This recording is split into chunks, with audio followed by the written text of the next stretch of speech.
네, 오늘 함께 나눌 말씀은 고린도전서 10장 14절에서 11장 1절까지입니다. 우리 한 절씩 교독하도록 하겠습니다. 제가 먼저 읽겠습니다. 그런즉 내 사랑하는 자들아 우상 숭배하는 일을 피하라. 나는 지혜 있는 자들에게 바람과 같이 하노니 너희는 내가 읽는 말을 스스로 판단하라. 우리가 축복하는 바 축복의 잔은 그리스도의 피에 참여함이 아니며 우리가 떼는 떡은 그리스도의 몸에 참여함이 아니냐.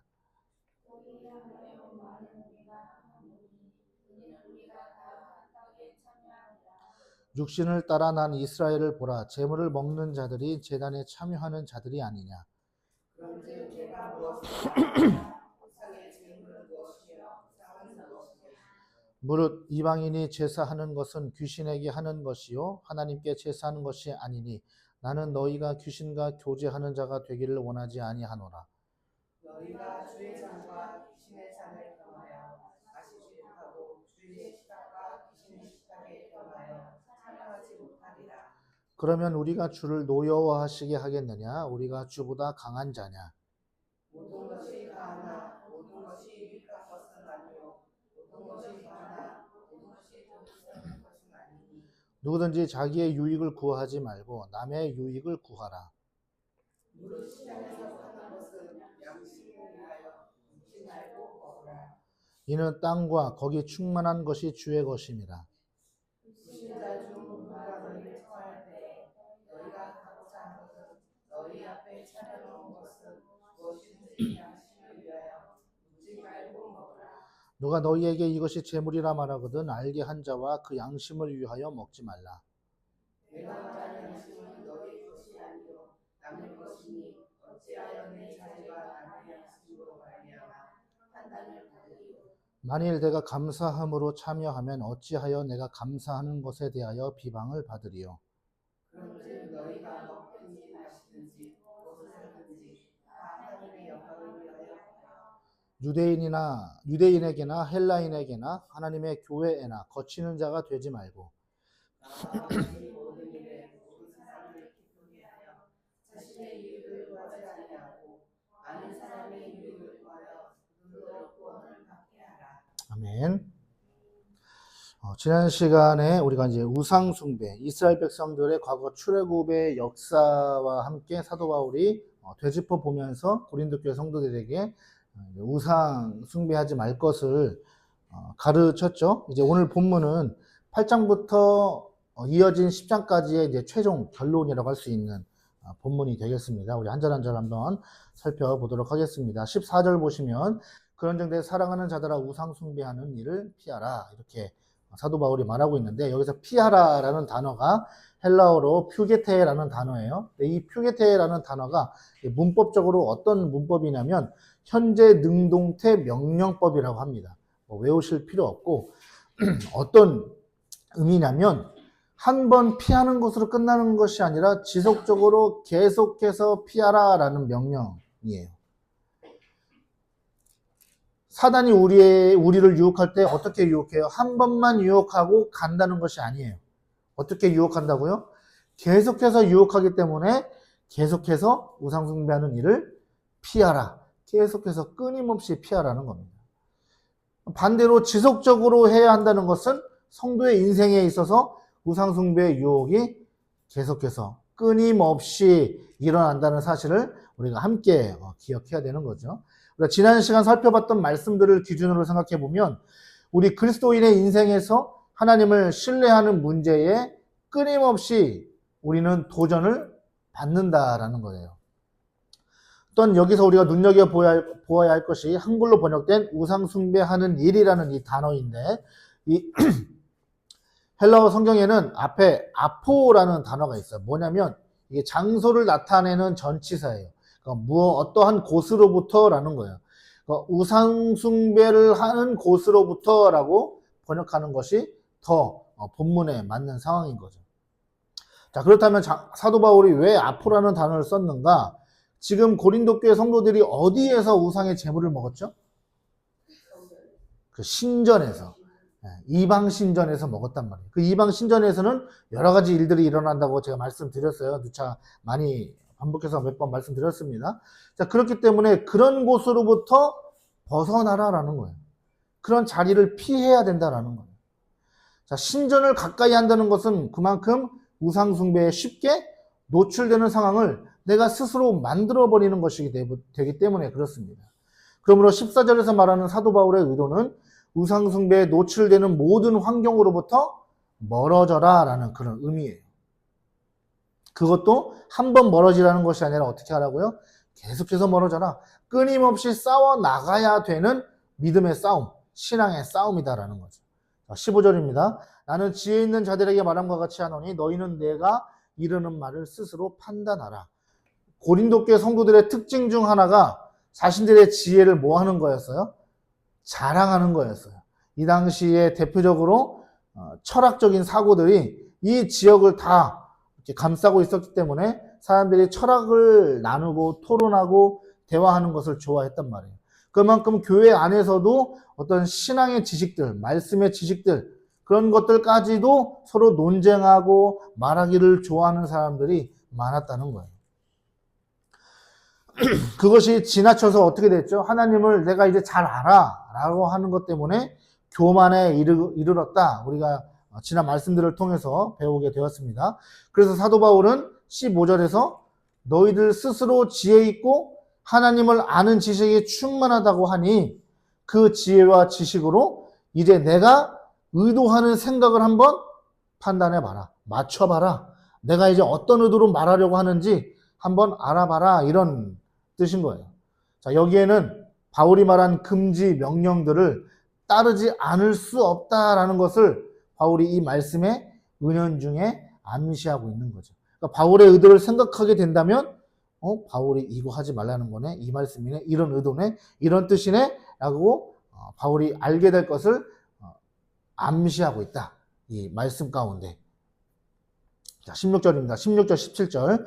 자, 우리가 축복하는 바 축복의 잔은 그리스도의 피에 참여함이 아니며 우리가 떼는 떡은 그리스도의 몸에 참여함이 아니냐.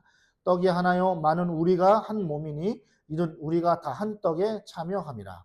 무엇을 말하고 있을까요? 성찬식, 성만찬을 말하고 있는 거예요. 16절, 17절은 성만찬, 성찬식을 말하고 있는데 성찬식 할 때 우리가 잔을 마시죠. 포도주라고 하는데 그 포도주는 무엇을 가리킵니까? 무엇을 상징하죠? 예수 그리스도의 피를 상징해요. 그러면 떡은 무엇을 상징합니까? 예수 그리스도의 내 살, 몸을 상징한다는 겁니다. 피는 생명을 가리켜요. 그러니까 예수 그리스도의 그 성찬에 참여하면서 포도주를 마신다는 것은 내가 예수 그리스도의 피를 마신다는 거예요. 피는 무엇을 나타내요? 생명이죠, 생명. 그러니까 예수 그리스도를 마심으로 인해서 우리는 무엇을 얻어요? 생명을 얻어요. 주의 몸으로 상징되는 떡을 먹음으로 인해서 우리는 무엇을 얻어요? 생명을 얻고 구원을 얻게 되는 거예요. 그것을 우리가 성찬식에 참여하며 예수 그리스도의 지체가 되어진다라고 지금 사도 바울이 말하고 있는 거죠. 자, 여기에 참여하다라는 단어가 나오죠. 그리스도의 피에 참여함이 아니며 우리가 떼는 떡은 그리스도의 몸에 참여함이 아니냐 할 때 참여가 나와요. 자, 이 참여라는 단어가 헬라어로 뭐라고 기록되어 있냐면 코이노니아라고 기록되어 있어요. 코이노니아를 흔히 대부분 무엇으로 또 번역을 하냐면 교제라고 많이 해석을 합니다. 교제할 때 교회 안에서 어떤 행사가 있어요. 수련회 같은 거야 있으면 코이노니아라는 어떤 한 프로그램이 있어요. 그게 주로 뭐 하는 거예요? 교제하는 시간을 갖는다는 거죠. 그걸 참여하는 거잖아요. 그게 코이노니아예요. 그러니까 예수 그리스도에 참여한다는 것이 코이노니아란 말이에요. 자, 근데 코이노니아의 뜻이 단순히 성도와 성도 간에 교제하는 것 이것만을 말하고 있는 게 아니죠. 코이노니아의 적극적인 뜻이 있는데 그의 뜻이 어떤 뜻을 담고 있냐면 공유하다라는 의미를 담고 있어요. 그러니까 우리 기독교의 코이노니아는 그 코이노니아라고 하는 이 교제는 단순히 사람과 사람 간의 관계를 맺는 수준 그 이상이다라는 거예요. 여러분, 교회 공동체가 코이노니아 한다는 것은요, 성도들끼리 친해지는 시간을 갖는 그런 단순한 의미가 아니다라는 거죠. 성경적 코이노니아는 주의 성만찬, 성찬식과 깊이 관계가 되어 있다는 사실을 기억해야 합니다. 성만찬으로 그리스도의 피에 또 몸에 참여한다는 말은 참여하는 모든 교회가 서로 예수 그리스도를 뭐 어떻게 한다는 거예요? 공유한다는 거예요. 교회의 코이노니아는, 교회에서 말하는 코이노니아는 예수 그리스도의 죽음에 교회가 함께 죽고 예수 그리스도의 살아나심에 교회가 함께 살아나는 그것에 동참하며 그것을 공유한다라는 뜻입니다. 그러니까 교회 안에서 흔히 코이노니아 한다는 것은 친해지는 시간 이런 수준이 아니라 각 교회가 예수 그리스도와 연합된다라는 것입니다. 이것은 매우 놀라운 진리예요. 그래서 많은 교회들이 있어요. 여러분 지금도 많은 교회들이 있죠. 그러나 그 많은 교회들이 예수 안에서 하나 되는 것입니다. 이것이 코이노니아예요. 여러분 지금 제가 교회라고 했다고 해서 교회 건물로서의 교회를 생각하시면 안 돼요. 교회는 누구라고 했죠? 여러분이에요. 나예요. 내 자신이 교회고 모인 공동체 무리가 교회라는 거예요. 그래서 눈에 보이는 건물로 형성되어 있는 교회는 다르지만 그러나 이 땅의 모든 교인들은 다 주 안에서 우리는 하나로 연결되어져 있다. 그게 코이노니아다. 그것이 그리스도의 피와 몸에 참여하는 것이다라는 거예요. 개척 예배 때 나눴던 말씀 좀 기억하시죠? 그때 내가 교회고 우리 모두가 교회다.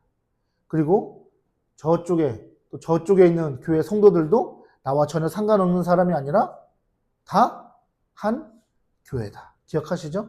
그래서 주 안에서는 다 연결되어 있다. 근본적으로 따지고 보면 사실 네 교회 내 교회 할 것이 없다. 우리는 그것을 기억해야 합니다. 그냥 우리는 하나의 교회인 거예요. 자, 그리스도의 피와 몸에 참여한다는 것은 바로 이런 의미를 가지고 있습니다. 이것을 설명하기 위해서 바울은 다음 구절들에서 이스라엘의 제사와 그리고 이방 제사를 예를 들어서 설명하는데 18절을 보세요. 육신을 따라 난 이스라엘을 보라. 제물을 먹는 자들이 제단에 참여하는 자들이 아니냐. 자, 여기 육신을 따라 난 이스라엘이라고 하는 것은 혈통적 이스라엘을 가리켜요. 역사적 이스라엘. 우리는 이스라엘 백성입니까? 아닙니까? 우리는 이스라엘 민족입니까? 아닙니까? 혈통적으로 따지면 이스라엘 민족이 아니에요. 그것을 말하고 있는 거예요. 그 역사적인 이스라엘.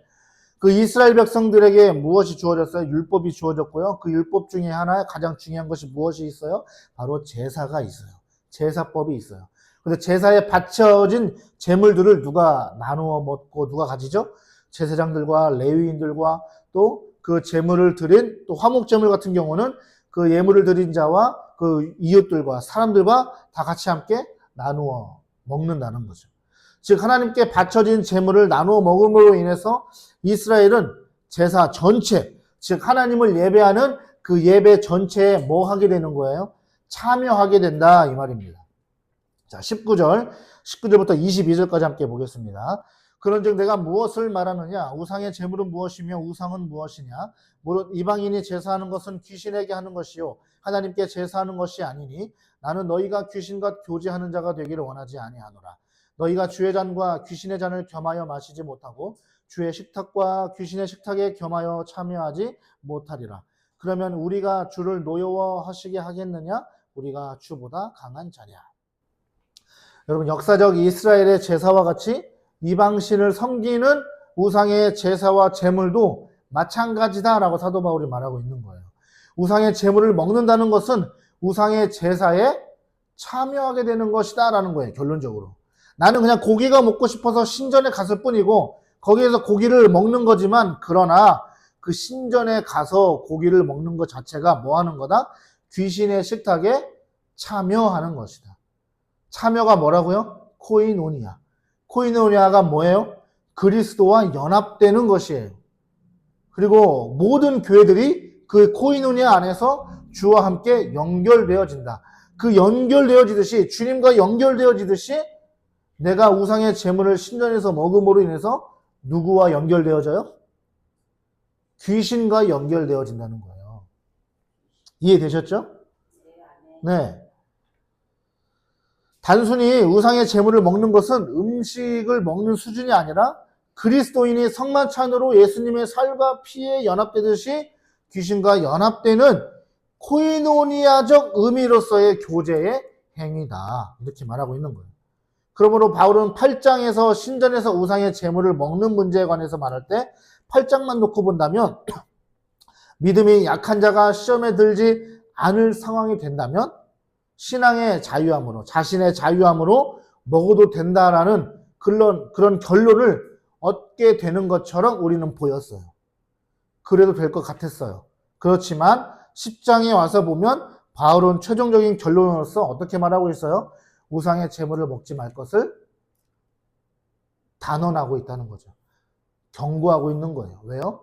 음식만 놓고 본다면 아무것도 아닌 것 같지만 그러나 결국에 신전에 앉아서 우상의 제물을 먹는 행위 자체가 귀신과 연합하는 행위이기 때문이다. 사도 바울이 말하고 있는 거죠.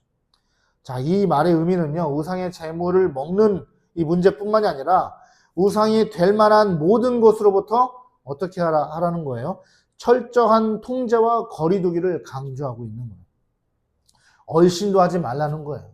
하나님을 신뢰하지 못하는 모든 우리의 상황으로부터 얼씬도 하지 말고 오직 어떻게 하라?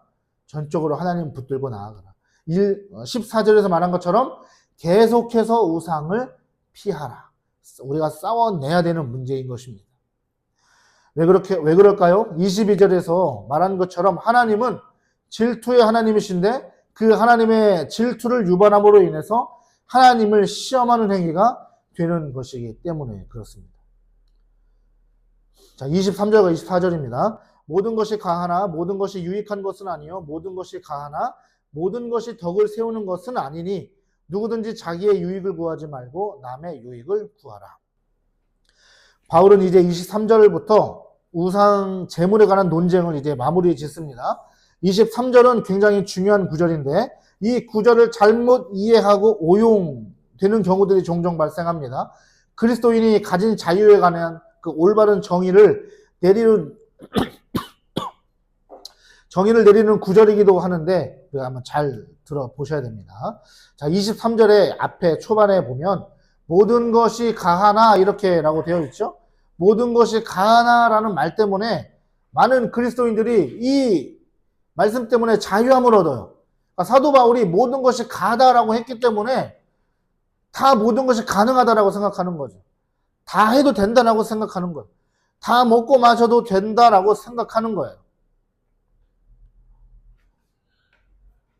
그러나 사도 바울이 여기서 모든 것이 가하나라고 한 것은 나는 그 말씀을 믿으니, 나는 예수님을 믿었으니 주 안에서 모든 것이 다 이제 자유해. 그러니 아무거나 다 해도 돼. 라는 의도로 말한 것이 아니다라는 거예요. 그러면 이 말씀을 어떻게 이해해야 되는가? 바울은 지금까지 주로 누구의 의견을 다루며 논쟁에 나갔죠? 누구의 의견을 가지고 논쟁에 나갔습니까? 고린도 교회 성도들의 주장들. 그들 가운데 논쟁이 붙은 것들을 가지고 사도 바울이 설명에 나아갔단 말이에요. 자, 그러면 23절에서 모든 것이 가하다라는 이 생각은 바울의 생각이 아니라 바울의 견해가 아니라 누구의 생각이에요? 고린도 교회 성도들이 이렇게 주장하는 사람들이 있었다라는 말이에요. 복음 안에서 나는 자유해. 그러니 모든 것이 가능해. 라고 하는 자들의 주장을 사도 바울이 인용하고 있다. 그래서 23절을 이렇게 말할 수 있습니다. 너희들은 모든 것이 가능하다고 말하지. 그렇지만 모든 것이 유익한 것은 아니야. 너희들은 모든 것이 가능하다고 말하지. 그런데 모든 것이 덕을 세우는 것은 아니야. 라고 이렇게 읽어야 되는 거죠. 자, 이렇게 보면 고린도 교회 성도들과 바울의 관점에 차이가 있다는 것을 여러분 발견하실 수가 있습니다. 고린도 교회 성도들은 어디에 강조점을 두고 있는 것 같아요? 자유에 강조점을 두고 있는 거예요. 그렇다면 바울은 어디에 강조점을 두고 있는 거예요? 유익과 덕에 강조점을 두고 있는 거예요. 고린도 교회 성도들의 주장대로 모든 것이 가능하다면 우상과 연결되는 것도 아무렇지 않게 되는 결과를 가져오게 되는 거죠. 이해되셨습니까?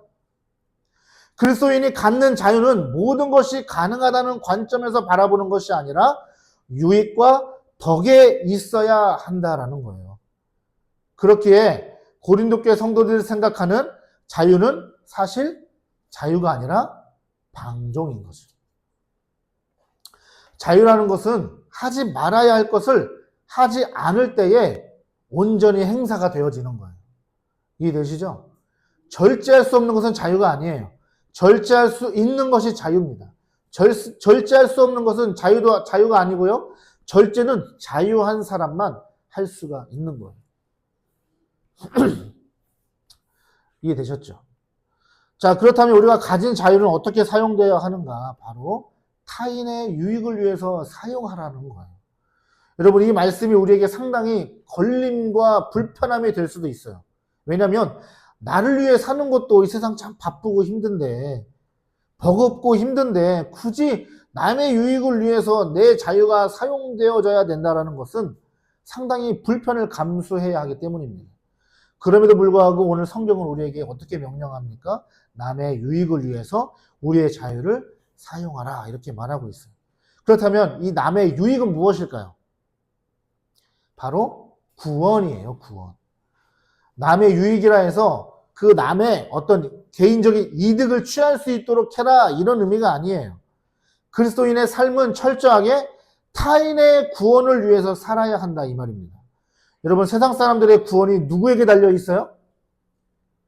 여러분, 믿는 자들에게 달려 있는 거예요. 그래서 교회에서 벌어지는 안타까운 뉴스들이 한 번씩 터지고 나면 불신자들은 어떻게 생각합니까? 굉장히 교회에 대해서 못마땅하게 생각하고, 굉장히 욕을 하고, 미워하고, 그렇죠? 예수 믿는 사람들을 싫어하는 일들이 발생하는 거죠. 그래서 우리는 하나하나 굉장히 조심해야 될 필요가 있는 거예요. 목회자들도 굉장히 조심해야 되는 거고, 성도들도 일상적인 삶 속에서 굉장히 주의하고 조심해야 될 필요가 있는 거예요. 왜요? 그들의 구원을 위해서다라는 것입니다. 세상 사람들의 구원은요, 바로 그리스도인들에게 달려 있는 거예요. 우리가 하는 말과 행동을 통해서 저들이 예수 그리스도를 보느냐 못 보느냐가 달려 있다는 겁니다.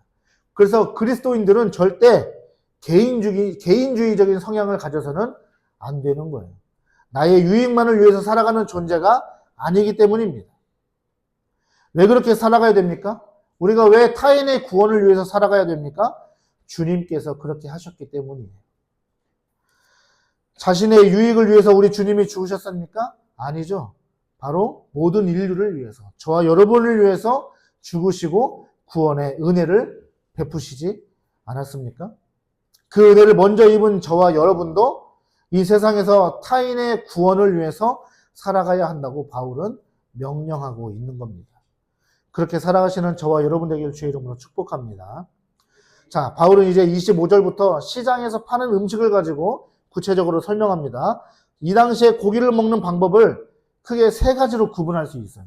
제가 두 가지 정도를 지난 시간에 말씀드렸었는데, 첫 번째는 제사나 축제가 열린 어디에서? 신전에서 먹는 거예요. 두 번째는 어디에서요? 그 정육점, 시장에 있는 정육점에서 사다 먹는 거예요. 세 번째는 뭘까요? 집에서 기르는 것으로 잡아서 먹을 경우죠.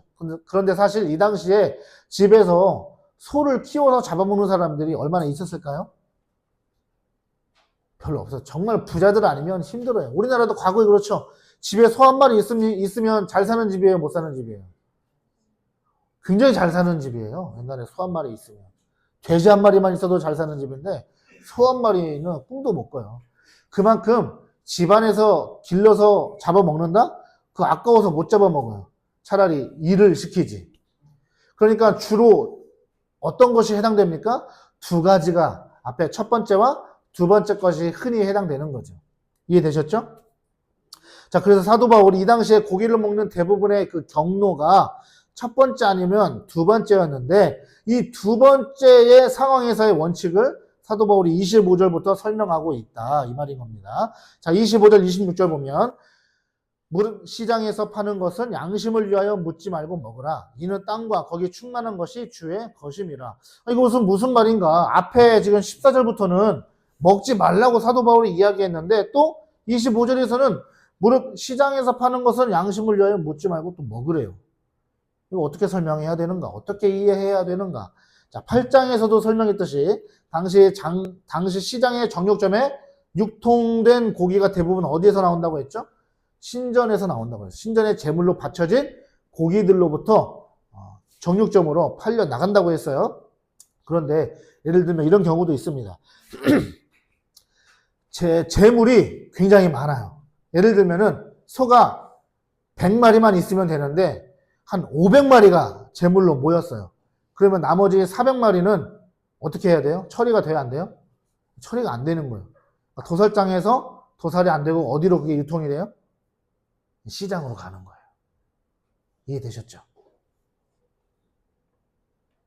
제물로 사용되지 않고 남은 그런 고기와 소들이 나머지가 시장으로 유통되는 경우도 종종 있었다. 그러니까 제물로 바쳐지지 않은 고기들도 정육점에서 때때로 살 수 있었다. 이 말인 거예요.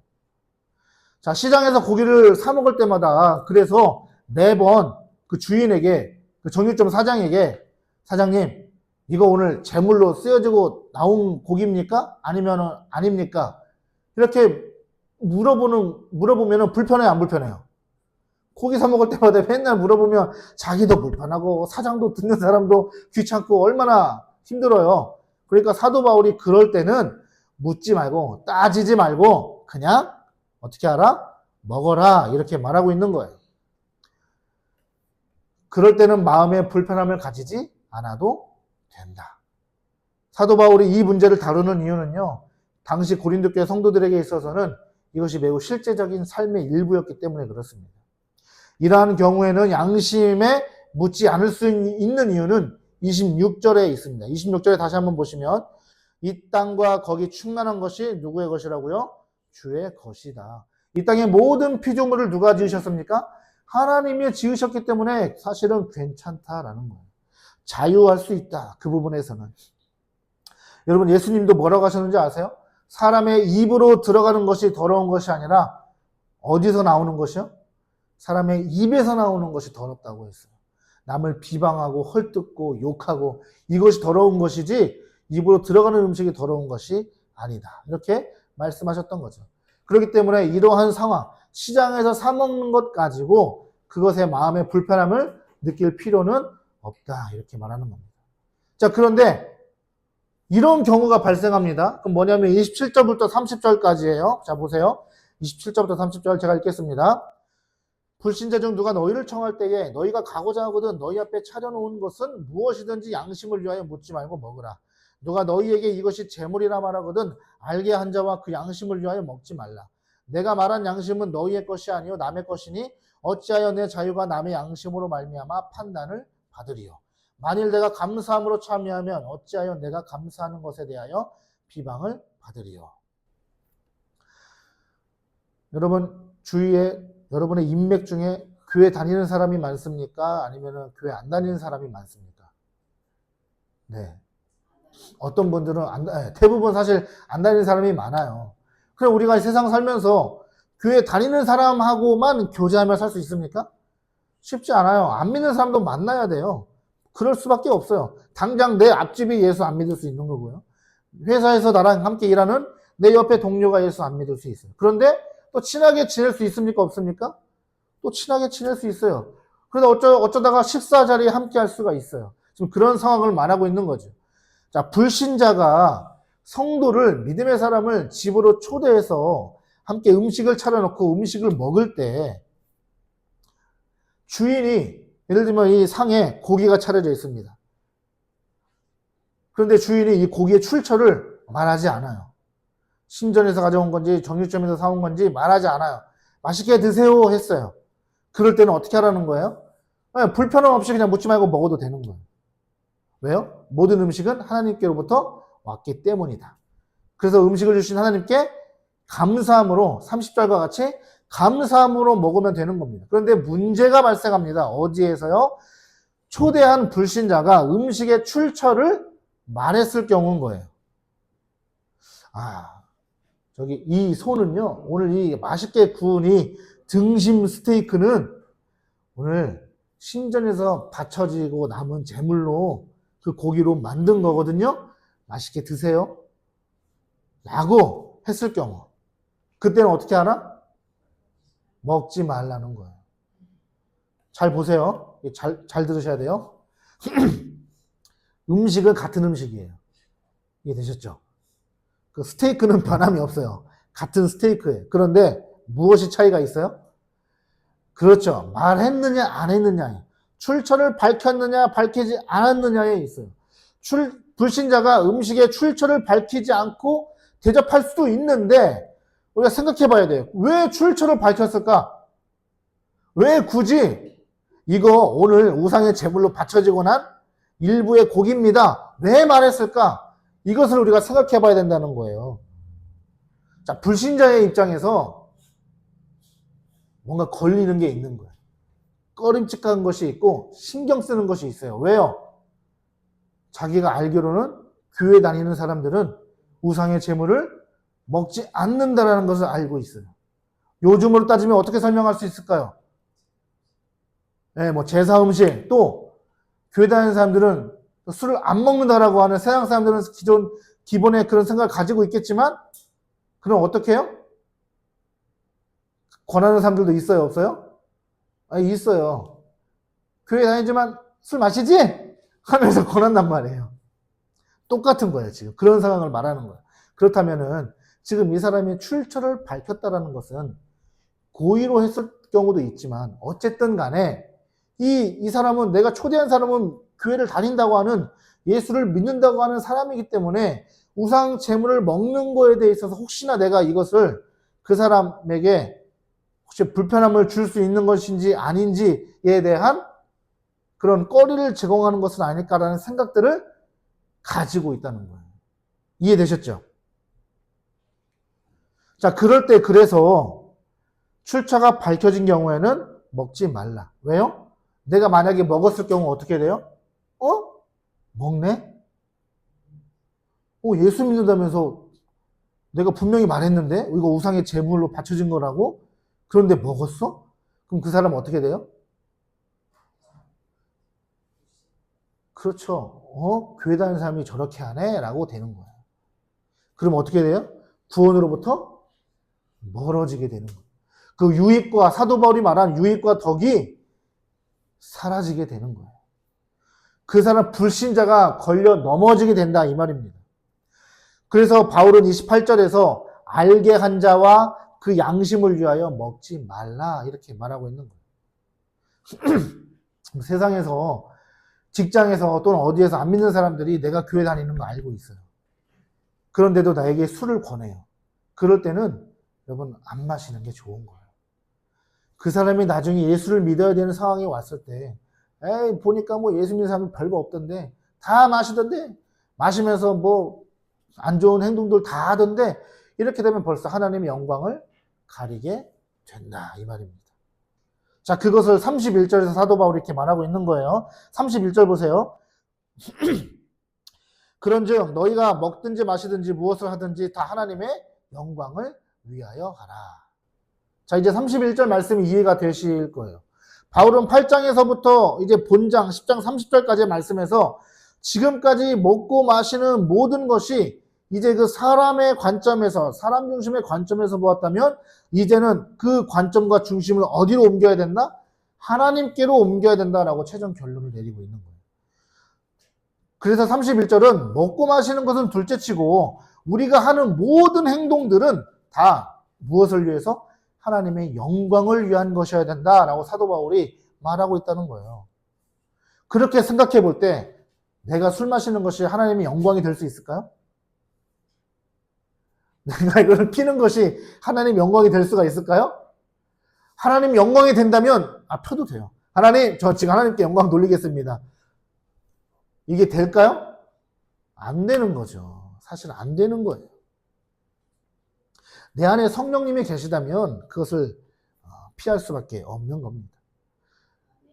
불만, 불평하는 것이 하나님께 영광이 되는 일이겠습니까? 안 된다는 거예요. 그러니까 우리가 먹고 마시며 행동하는 모든 것들이 하나님의 영광을 위한 일이라고 생각을 해본다면 무엇을 절제해야 되는지, 무엇을 금해해야 하는지는 그 정답은 여러분 명확해지는 거예요. 많은 그리스도인들 중에서 술, 담배의 문제를 항상 다 누구나 궁금증을 가지고 있고 거기 어려움을 가지고 있어요. 그런데 하나님의 영광을 위한 일이냐 아니냐라고 생각해 봤을 때 그 정답은 명확해지는 거예요. 다 왔습니다. 바울은 32절에서 이 하나님의 영광이 무엇인지에 대해서 이렇게 결론을 내리고 있어요. 32절, 33절, 그리고 11장 1절까지 제가 읽겠습니다. 유대인에게나 헬라인에게나 하나님의 교회에나 거치는 자가 되지 말고 나와 같이 모든 일에 모든 사람을 기쁘게 하여 자신의 유익을 구하지 아니하고 많은 사람의 유익을 구하여 그들로 구원을 받게 하라. 내가 그리스도를 본받는 자가 된 것 같이 너희는 나를 본받는 자가 되라. 왜 11장 1절까지냐면요. 이 내용이 11장 1절에서 끝나기 때문입니다. 11장 2절은 다른 내용이에요. 그래서 11장 1절까지가 하나의 단락으로 형성이 되는 겁니다. 자, 그래서 그리스도인의 삶은 하나님의 영광을 위한 삶을 살아가야 하는데 그 영광을 가리는 일이 무엇일까요? 유대인이나 헬라인에게나 하나님의 교회에나 거치는 일이 된다면 그것은 하나님의 영광을 가리는 일이 되는 거예요. 우리가 8장과 9장을 통해서 어디에 초점이 있었냐면 믿음이 약한 성도들을 걸려 넘어지게 하는 일에 초점이 있었죠. 그렇죠? 그러니까 우리는 잘못하면 그리스도인들이 교회 안에서만 생각할 수 있어요. 교회 안에서 성도들이 시험에 들지 않게 하기 위해서 조심해야지라고 생각할 수 있지만 오늘 성경은 분명히 말하고 있어요. 누구에게요? 헬라인에게나. 헬라인들은 율법하고도 상관이 없고 예수님도 믿지 않는 그런 사람들이에요. 완전히 불신자들입니다. 이방, 우상, 숭배에 빠져있는 자들이. 그런데 나의 그 행동으로 인해서 그들도 걸려 넘어지게 하지 말라는 거예요. 그렇게 되면 하나님의 영광을 가리는 일이 된다라는 것입니다. 우리 믿음의 성도들의 삶의 기본 자세는요, 교회 안에 믿음이 약한 사람뿐만이 아니라 초신자들뿐만이 아니라 불신자들에게까지도 우리는 시험을 들게 해서는 안 된다라는 거예요. 여러분, 불신자들도 그리스도인의 삶을 지켜보고 있다는 사실을 기억하셔야 돼요. 저는 그런 경우를 많이 경험해 봤어요. 제가 군대 갔을 때 고참들이, 제가 한번 이제 나눔 때 말씀드렸지만 고참들이 뭘 권해요? 술과 담배를 권한단 말이에요. 권하면서 꼭 뭐라고 하는지 아세요? 너 교회 다니지? 근데 내가 지금까지 보니까 교회 다니는 사람 중에 안 마시고 안 피는 사람이 없더라. 펴. 이렇게 되는 거예요. 마셔. 이렇게 되는 거예요. 거기에서 그것을 절제하고 끊을 수 있어야 되는데 그 말에 넘어가면 또 이 사람은 예수 믿는 사람 별거 없다. 이게 결론이 또 나게 되는 거죠. 예수 그리스도를 만나고 예수 그리스도의 은혜를 경험한 성도의 삶은 많은 사람의 유익과 즉 구원을 얻게 하기 위한 삶이라는 것을 우리는 반드시 기억해야 될 줄 믿습니다. 여러분, 제가 토요일마다 이제 한 달 정도 됐는데 아침 일찍 매우 새벽부터 아침 일찍 축구를 해요. 운동을 하는데 어떻게 하다가 이제 광명에 있는 교회 어느 한 집사님하고 이제 알게 돼가지고 그분 교회 성도들 또 뭐 사역자들도 있고 같이 이렇게 축구 운동을 하거든요. 축구하고 나면은 이제 근처 편의점에 가서 이제 시원하게 음료수도 마시고 이제 컵라면도 먹으면서 이제 교제하고 대화를 합니다. 그런데 어제 어떤 일이 있었냐면은 그 축구했던 분 중에 한 성도님이 계시는데 이분은 이제 예수님을 믿은 지 얼마 안 됐어요. 교회 나오신 지 얼마 안 된 것 같아요. 제가 보니까. 그런데 와이프는 원래 교회를 잘 다녔던 분 같아요. 근데 아이를 낳고 산후 우울증에 걸렸대요. 우울증 때문에 너무 힘들어가지고 안 되겠다 싶어서 이분은 맨날 아내 내팽겨치고 주일날, 일요일날 야구, 동호회, 야구하러 다녔는데 아내가 너무 우울증에 빠져가지고 안 되겠다 싶어서 자기가 이제 아내를 데리고 교회를 나가기 시작했다는 거예요. 그러면서 이제 아내가 이제 좋아지기 시작했습니다. 그런데 저에게 어떤 질문을 하냐면, 목사님, 제사 때 절을 해도 됩니까? 안 됩니까? 그러는 거예요. 절을 해야 됩니까? 안 됩니까? 저의 생각, 자기 생각을 얘기하는 거예요. 저는 절을 해도 된다고 생각합니다. 그게 우리나라 문화 아닙니까? 나는 예수님 믿습니다.